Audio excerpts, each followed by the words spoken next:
Maret 2021, aku bertugas untuk penginjilan. Aku melapor ke pemimpin tentang jangkauan tanggung jawabku yang luas dan minimnya penginjil. Jadi dia kirim saudari Liu Xiao untuk menginjil. Liu Xiao dulu pemimpin. Usai menghabiskan waktu dengannya, aku tahu dia cakap memakai firman Tuhan untuk selesaikan masalah calon penerima Injil. Aku lantas berpikir, jika aku bina dengan baik, dia dapat menjadi penginjil saksi bagi Tuhan. Lalu pemimpin akan puji kemampuanku bekerja dan membina orang. Setelahnya, aku ajak Liu Xiao berlatih menginjil. Dan aku sering bersekutu dengannya serta selesaikan masalah. Tak lama dia tunjukkan banyak perkembangan dan menunjukkan hasil baik dalam penginjilan. Aku tak bisa sembunyikan kebahagiaanku dan energiku untuk bertugas menjadi tak terbatas. Suatu hari pemimpin bertanya, "Belakangan gereja menerima banyak petobat baru. Kita butuh penyiram tambahan. Siapa di antara saudara-saudari yang paham kebenaran dapat menyiram petobat baru?" Ku jawab dengan ceria, "Liu Xiao berkualitas, paham dan dapat persekutuan kebenaran dengan cepat dan jelas. Dia sesuai untuk tugas itu." Pemimpin merespons, "Baik, kirim Liu Xiao untuk menyirami petobat baru." Jantungku berdebar kencang saat mendengarnya. Dan pikirku, kau kirim dia usai aku kerja keras membinanya. Seharusnya aku tak jujur. Jika kau kirim andalanku, aku harus melatih orang lain lagi. Jika pekerja penyiraman kurang, kau bisa pindahkan orang lain dari gereja lain, kan? Jika Liu Xiao dipindah, penginjilan bulan ini takkan seefektif biasanya. Apa pendapatmu tentang aku nanti? Kau akan anggap aku tak mampu, lalu memberhentikanku? Tidak bisa. Aku tak bisa melepas Liu Xiao. Dengan pemikiran itu aku berkata ke pemimpin, penyiraman memang penting, tapi penginjilan juga penting, kan? Bagaimana jika sekarang kau minta orang dari gereja lain? Liu Xiao dipindahkan jika perlu tambahan lagi? Pemimpin langsung pahami jalan pikiranku dan bersekutu. Kita harus pertimbangkan pekerjaan gereja secara menyeluruh. Menahan orang berbakat itu bentuk keegoisan, apalagi jika untuk meringankan beban pribadi. Banyak petobat baru yang masuk gereja, tapi karena pekerja tak cukup, banyak yang tak disirami tepat waktu. Beberapa bahkan merasa terancam rumor PKT dan dunia religius hingga takut berkumpul. Beberapa bahkan sudah keluar. Penginjilan seperti menebar benih. Jika hanya menebar dan tak menyiramnya, usahamu sia-sia. Iya. Jadi hal terpenting saat ini menugaskan orang untuk sirami petobat baru secepatnya. Menugaskan Liu Xiao menyirami orang percaya adalah hal yang dibutuhkan pekerjaan penyiraman. Kita harus menjaga pekerjaan gereja. Jika menahan orang demi ringankan beban pribadi dan menjamin reputasi serta status, kita mengabaikan kehendak Tuhan.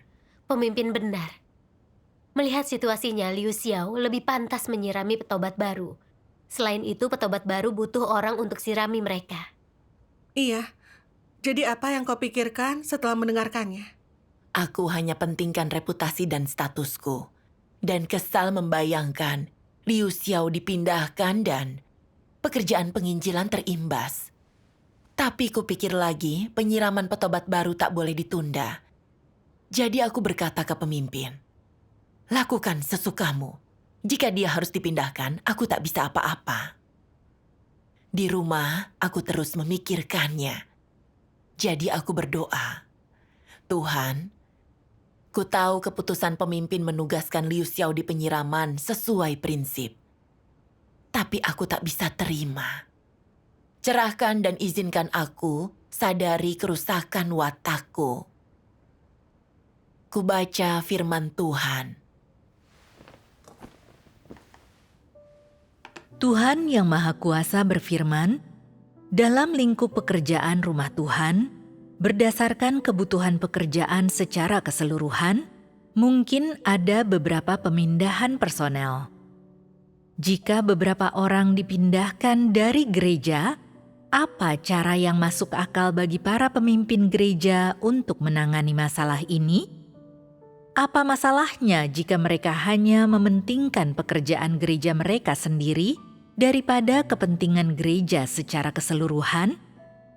Mengapa, sebagai pemimpin gereja, mereka tidak mampu tunduk pada pengaturan keseluruhan rumah Tuhan? Apakah orang semacam itu memikirkan kehendak Tuhan dan memperhatikan gambaran keseluruhan pekerjaan itu?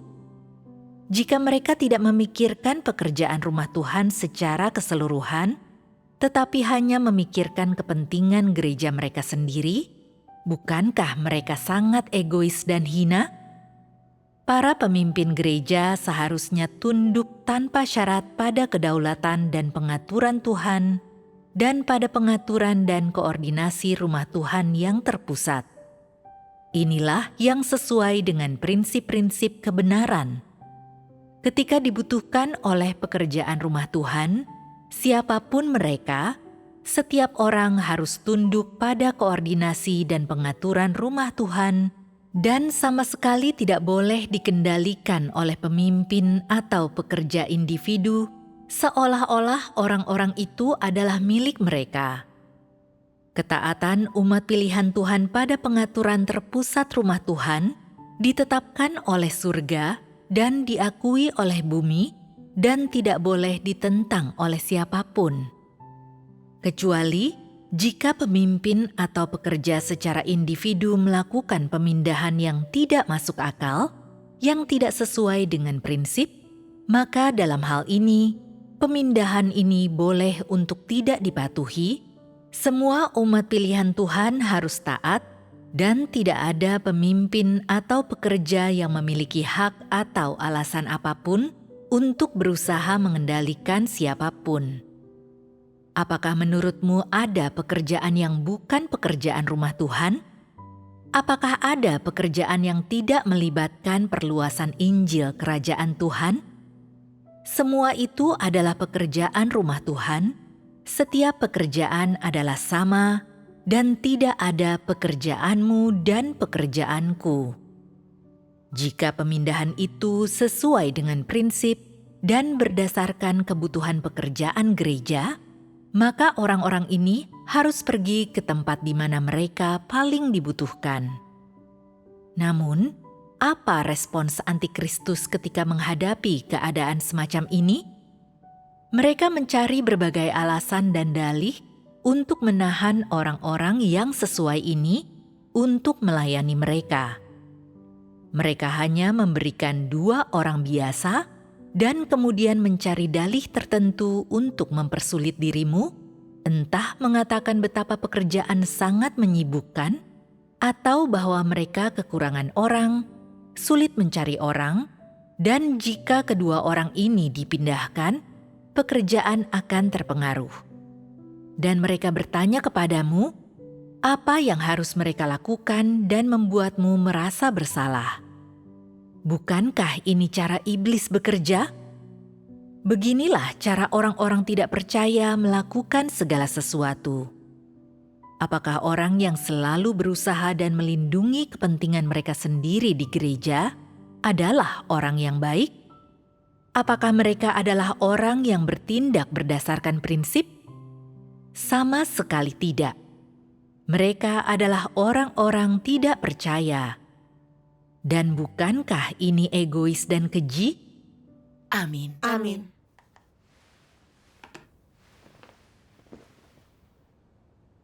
Dari firman Tuhan, aku paham. Tuhan benci dan muak dengan orang egoistis yang hanya menjaga kepentingan pribadi. Firman-Nya sangat jelas. Ini cara iblis bekerja.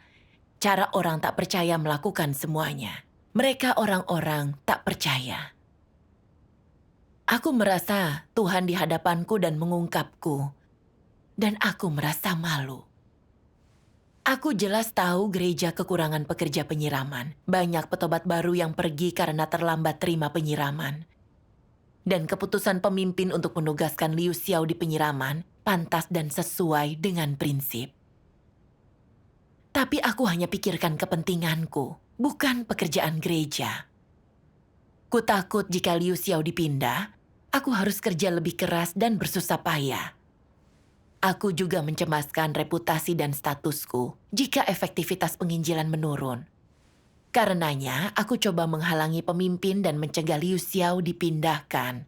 Dengan dalih, penginjilan juga penting, tak bisa ditunda. Aku sangat egoistis dan hina. Aku hanya pikirkan kepentinganku. Aku hanya ingin menahan Liu Xiao untuk tingkatkan reputasi dan statusku. Aku seperti orang tak percaya. Bos korporat di dunia orang tak percaya mengajarkan keterampilan ke banyak orang, lalu ingin agar mereka mengabdi kepadanya. Aku pun demikian, sebab telah membina Liu Xiao sendiri, dia harus tetap di sisiku, tunduk pada pengaturanku. Pemikiranku tak masuk akal. Gereja menugasiku awasi pekerjaan penginjilan. Ini kewajiban dan tugas yang harus kupenuhi. Ini bukan usaha pribadi. Ini pekerjaan gereja. Terkait pemindahan dan penugasan personel, pemimpin membagi tugas secara rasional berdasar prinsip. Aku tak berhak mencampuri, apalagi menghalanginya. Aku seharusnya tunduk dan terima. Inilah tindakan rasional. Dengan pemikiran itu, kusesali dan mencela tindakan dan sikapku. Aku pun menghadap Tuhan untuk bertobat. Siap melepas keinginan egoistisku dan tunduk pada pengaturan gereja. Besoknya, aku bersekutu dengan Liu Xiao tentang tugasnya menyiram petobat baru. Aku merasakan kedamaian dan kelegaan dengan menerapkannya. Syukur kepada Tuhan. Tak lama, aku tahu saudari Peng Huichen dan saudara Yang Jie cocok di penginjilan. Jadi, aku sering ajak mereka saat menginjil dan fokus membina mereka. Lalu mereka tunjukkan perubahan cepat sebagai penginjil, mencapai hasil luar biasa. Saat itu aku bahagia sekali. Dengan tambahan 2 penginjil di kelompok, pekerjaan pun membaik dan aku lebih termotivasi dalam tugas. Beberapa pekan kemudian, pemimpin bilang, banyak pekerjaan penginjilan di gereja lain, tapi penginjilnya tak cukup. Ingin kutugaskan saudara Yang Jie dan Lu Ming mengisinya. Juga kualitas Huichen baik dan pantas dibina. Aku ingin dia mengawasi pekerjaan penyiraman petobat baru. Hatiku menjerit saat mendengarnya. Layaknya balon pecah, aku merasa lemah. Tak bisa bergerak. Aku lantas berpikir, memindahkan 1 orang tak masalah, tapi kini 3 orang. Kau mau mempersulit aku? Jika kau pindahkan 3 andalanku dan pekerjaanku memburuk, akankah kau bilang aku pemimpin palsu tak melakukan pekerjaan nyata? Jika diberhentikan, bagaimana aku bisa jalani hidup? Aku akan dianggap tak mampu di pekerjaan ini. Dengan pemikiran itu aku merespons ketus. Bisakah kau sisakan 1 orang? Bukankah memindahkan 3 sekaligus menunda pekerjaan penginjilan? Pemimpin melihat kerasnya perlawananku dan bersekutu denganku. Tapi aku tak mendengarkan. Saat pemimpin pergi, aku sangat tak puas dengan pemindahan 3 andalanku. Karena 3 andalanku dipindah, aku harus temukan orang baru untuk dilatih. Belum lagi rasa lelahku. Jika hasilnya tak sesuai harapan, apa pendapat orang? Akankah aku dianggap bersemangat karena ada di posisi baru, lalu jadi tak kompeten setelah antusiasmeku berakhir? Memikirkan reputasi dan status seperti itu bukanlah tunduk. Iya. Benar. Makin dipikirkan aku makin kesal. Aku sedih. Motivasiku hilang. Lalu aku tak terbeban dalam tugasku dan tak berusaha selesaikan kesulitan yang kuhadapi. Lalu pemimpin mengirim beberapa orang baru untuk penginjilan. Tapi aku tak berminat melatih mereka. Aku yakin jika langsung mulai penginjilan, pasti banyak masalah yang tak bisa mereka selesaikan. Tapi aku tak memperhatikan mereka. Dan langsung tugaskan mereka untuk menginjil. Perlahan, hatiku makin kelam.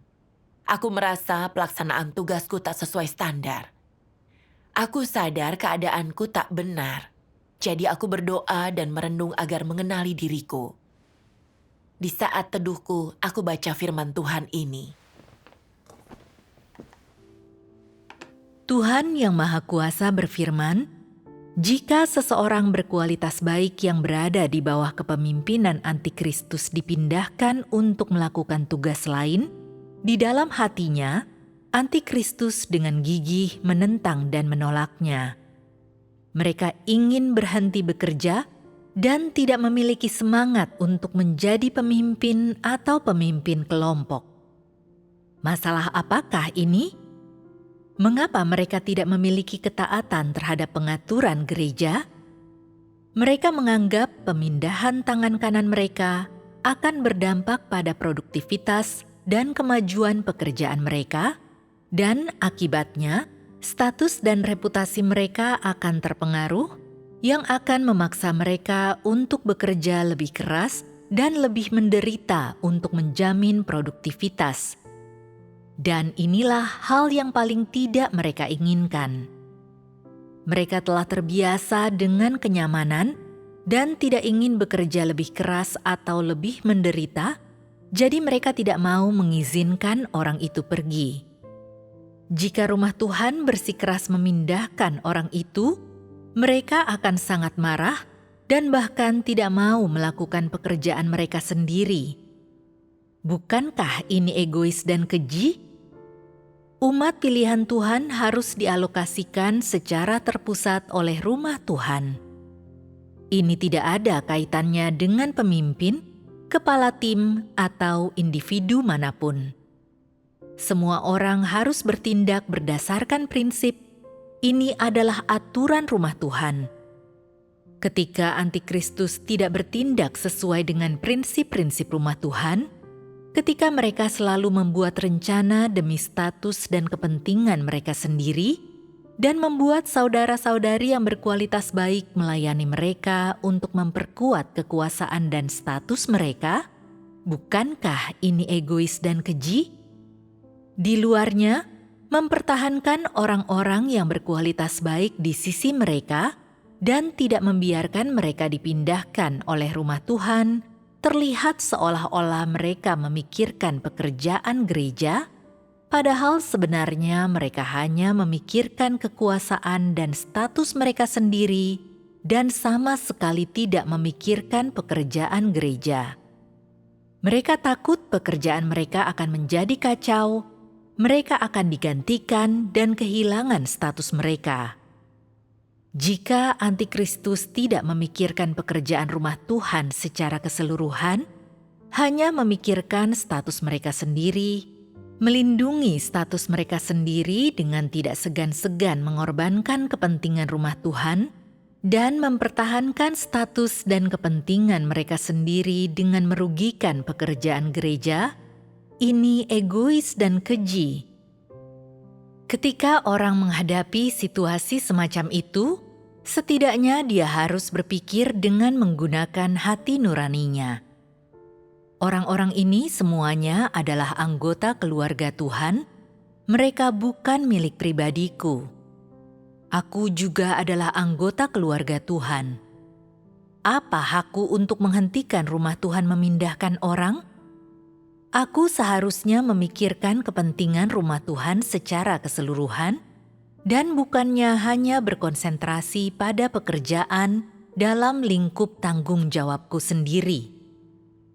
Pemikiran seperti itulah yang seharusnya ditemukan dalam diri orang-orang yang memiliki hati nurani dan akal sehat yang seharusnya dimiliki oleh orang yang percaya kepada Tuhan. Ketika rumah Tuhan memiliki kebutuhan khusus, yang terpenting adalah menaati pengaturan rumah Tuhan. Para pemimpin palsu dan antikristus tidak memiliki hati nurani dan akal sehat seperti itu. Mereka semua egois, mereka hanya memikirkan diri mereka sendiri, dan mereka tidak memikirkan pekerjaan gereja. Mereka hanya memikirkan keuntungan di depan mata mereka sendiri. Mereka tidak memikirkan pekerjaan rumah Tuhan secara keseluruhan, jadi mereka sama sekali tidak mampu menaati pengaturan rumah Tuhan. Mereka sangat egois dan keji. Di rumah Tuhan, mereka bahkan cukup berani untuk mengganggu dan bahkan berani dengan keras kepala menolak untuk mengubah pendapat atau tindakan mereka.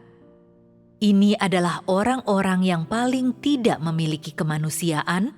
Mereka adalah orang-orang jahat. Orang-orang seperti inilah para antikristus itu. Mereka selalu memperlakukan pekerjaan gereja, saudara-saudari, dan bahkan aset rumah Tuhan, semua yang berada di bawah kekuasaan mereka, sebagai milik pribadi mereka sendiri. Terserah mereka bagaimana hal-hal ini didistribusikan, dipindahkan, dan digunakan, dan rumah Tuhan tidak boleh ikut campur.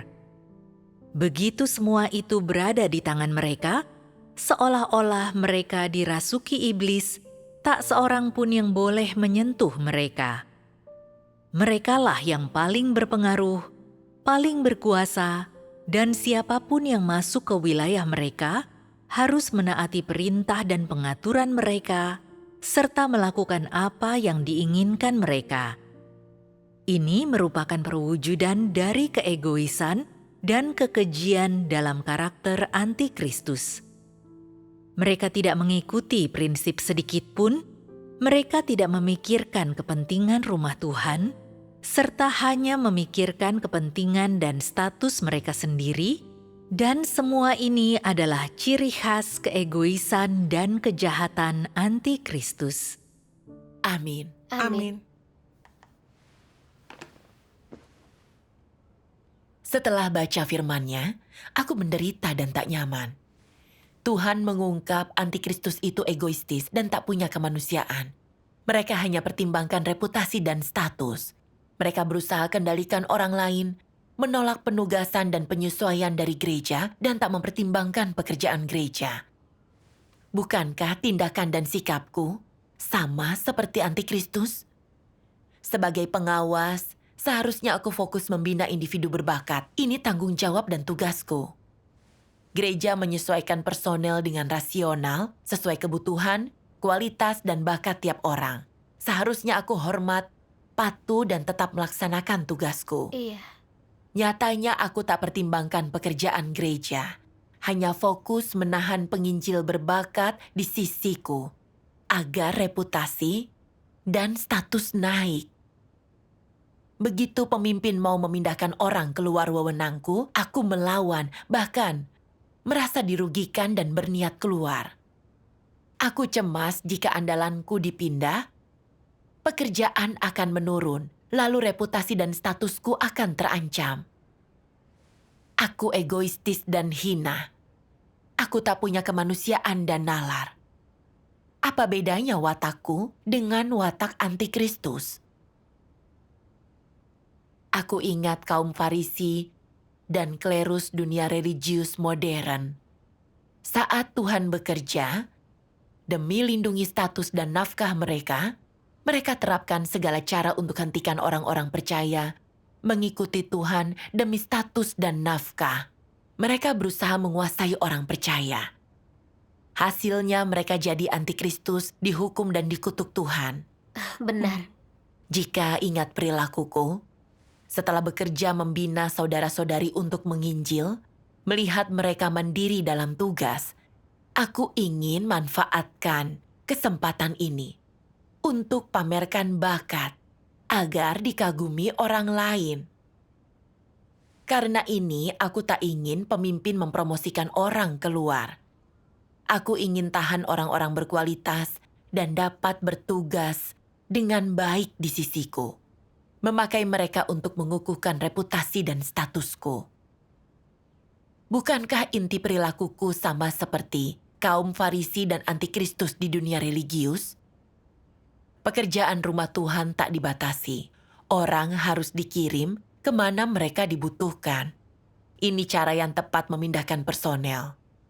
Tapi saat melihat saudara-saudari berkualitas dan cakap bekerja dipromosikan satu persatu, aku seperti kehilangan tangan kanan dan aku merasa pekerjaanku akan terimbas. Rasanya reputasi dan statusku terancam. Aku enggan melepas mereka. Saat pemimpin membahasnya denganku, aku tetap berdalih dan menahan andalanku. Aku anggap diriku penguasa. Orang berbakat temuanku hanya boleh dimanfaatkan olehku.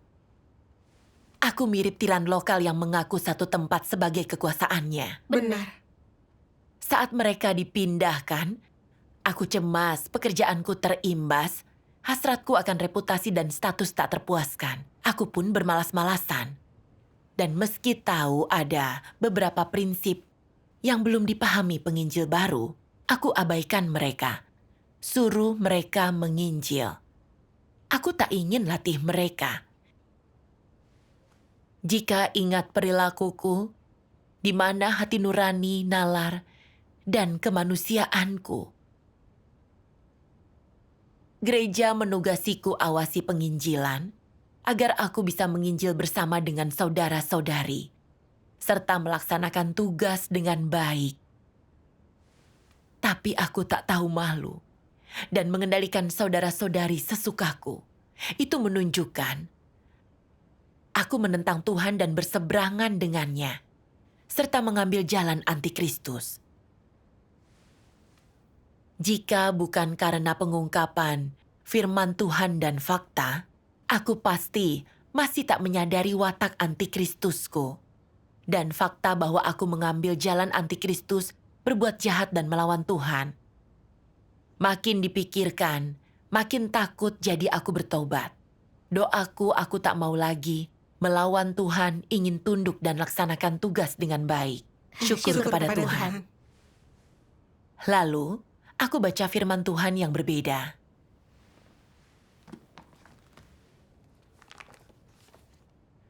Mereka yang mampu terapkan kebenaran dapat terima pemeriksaan Tuhan dalam segalanya. Saat kau terima pemeriksaan Tuhan, hatimu menjadi lurus. Jika kau melakukan hal agar dilihat orang, selalu ingin dapat pujian dan kekaguman orang, tapi kau tak menerima pemeriksaan Tuhan, apa Tuhan masih ada di hatimu? Orang-orang semacam itu tak hormati Tuhan. Jangan selalu bertindak demi diri sendiri, atau selalu pertimbangkan kepentingan sendiri. Jangan pertimbangkan kepentingan manusia, dan jangan pikirkan harga diri, reputasi, atau status sendiri. Pikirkan dulu kepentingan rumah Tuhan, dan jadikan itu prioritas utamamu. Kau harus pertimbangkan kehendak Tuhan, dan mulai dengan merenungkan apa kau tak murni dalam penuhi tugas. Apa kau telah setia, memenuhi tanggung jawabmu, dan mengerahkan seluruh tenagamu atau tidak, serta apa kau telah sepenuh hati pikirkan tugasmu dan pekerjaan gereja atau tidak. Kau harus memikirkan hal-hal ini. Pahamilah itu, maka akan mudah bagimu untuk melaksanakan tugasmu.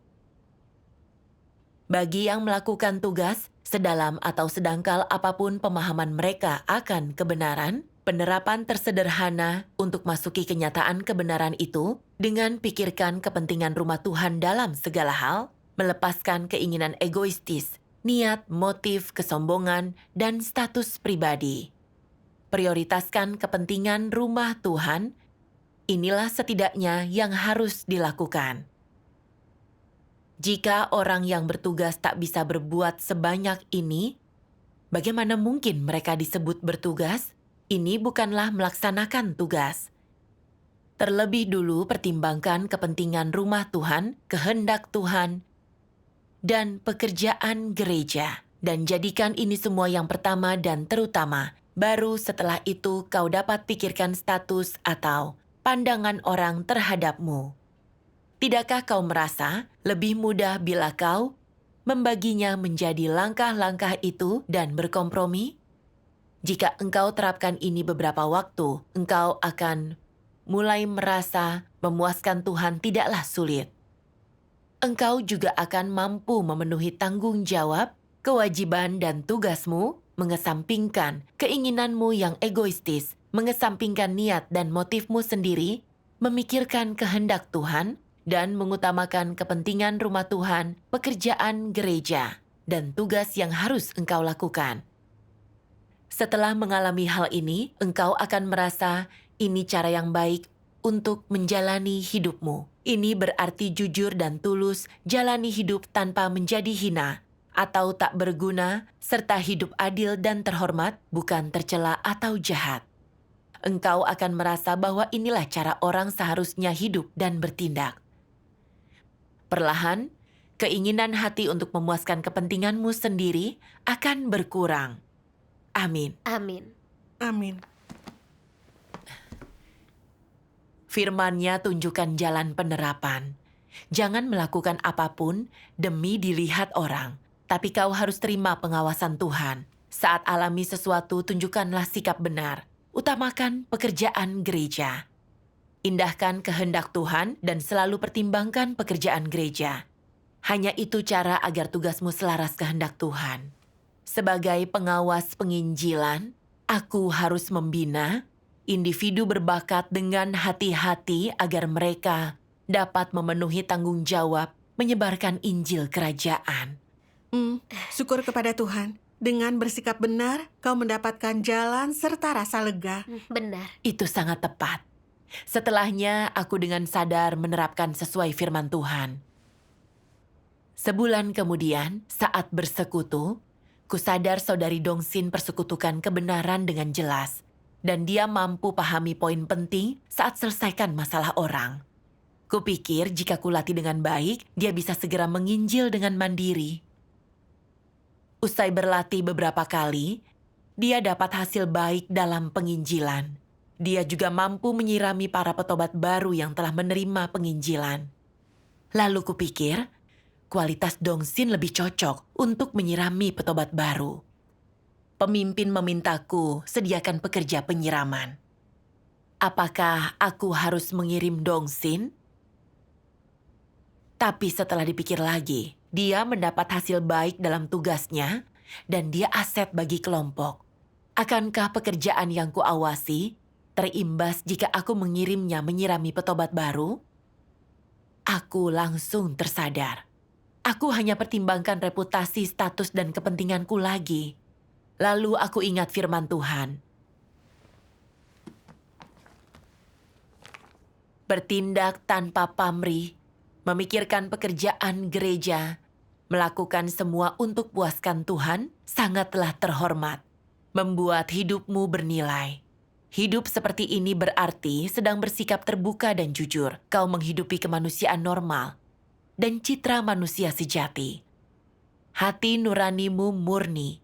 Kau layak terima semua yang Tuhan anugerahkan kepadamu. Makin hidup seperti ini, kau akan merasa makin tabah, ceria, damai, penuh sukacita. Berarti kau melangkah di jalur iman yang benar kepada Tuhan. Amin. Amin. Amin. Dari firman Tuhan, aku paham. Sebagai anggota gereja, orang harus utamakan kepentingan rumah Tuhan dan kesampingkan hasrat dan rencana pribadi. Dengan begitu, orang jadi dermawan, berhati nurani, berpikiran rasional. Benar. Aku tak boleh lagi pikirkan status dan reputasi. Aku harus kesampingkan kepentinganku, menerapkan berdasarkan firman Tuhan.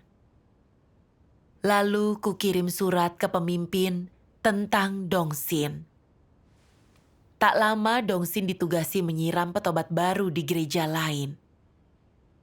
Aku lega usai menerapkan cara ini. Syukur kepada Tuhan. Lewat pengalaman ini aku belajar, saat kutunjukkan niat benar, mengutamakan pekerjaan gereja, bukan kepentingan pribadi, hatiku dapat menanggung beban. Aku mulai temukan orang di gereja yang sesuai untuk penginjilan, dan bergantung pada Tuhan untuk tangani dan selesaikan masalah. Saat berusaha dengan cara ini, pekerjaan tak terimbas, tapi justru membaik. Syukur kepada Tuhan. Dengan Dongsin dipindah, jika kesampingkan hasrat egoistisku saat bertugas, mengindahkan kehendak Tuhan dan utamakan pekerjaan gereja, aku bukan hanya bisa penuhi tugas dan tanggung jawab, tapi aku juga sukses dalam tugas. juga merasa damai dan tenang. Syukur kepada Tuhan. Dengan menerapkan kebenaran, kita memperoleh bimbingan Tuhan. Syukur Iya. kepada Tuhan.